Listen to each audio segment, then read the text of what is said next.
Utah mayor killed while deployed in Afghanistan.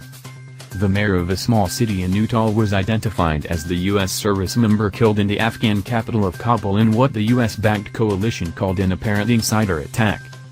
The attacker was a member of the Afghan National Defense and Security Forces and that the attacker was immediately killed by other Afghan forces, the NATO-led Resolute Support Coalition said. Mayor Brent Taylor was identified as the service member killed, according to a Facebook post by North Ogden City Councilman Philip Swanson. Taylor was elected to the City Council of North Ogden, about 45 miles north of Salt Lake City, in 2009 and became mayor in 2013, according to the City Council website. "We are devastated by the loss of our mayor and friend, Brent Taylor," the city said. Brent had a profound influence on this community. He was the best of men with the ability to see potential and possibility in everything around him. Taylor temporarily stepped down as mayor to deploy to Afghanistan with the Utah Army National Guard. He served 12 years as an officer in the United States Army National Guard, including 7 years on active duty. Taylor also served 2 tours of duty in Iraq and Afghanistan. Another service member, who has not been identified, was also wounded in the attack. The service members were evacuated to Bagram Airfield. The wounded service member is undergoing medical treatment and is in stable condition, authorities said. Saturday's attack is under investigation. It comes a little more than 2 weeks after U.S. Army Brigadier General Jeffrey Smiley, who oversees the NATO military advisory mission in southern Afghanistan, was wounded in an insider attack in Kandahar province.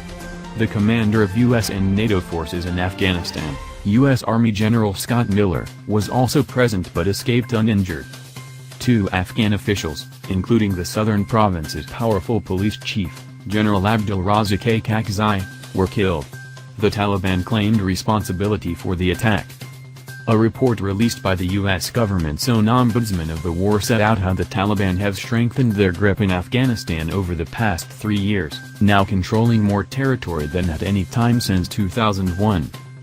The Afghan government currently controls or influences 55.5% of the country's districts, marking the lowest level recorded since the Special Inspector General for Afghan Reconstruction began tracking district control. The official figures offer a glimpse into the Afghan army's loosening grip in the face of a determined, sustained Taliban insurgency and a bleak outlook for America's involvement in the war, now in its 17th year.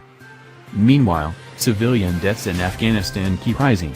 An escalation in insurgent attacks and fighting between the Taliban and government forces has helped drive the number of civilian deaths this year to its highest point on record. Total civilian deaths across Afghanistan, due to various violent attacks, stood at 2,798 for the first 9 months of 2018, slightly up from the same period last year, according to the United Nations.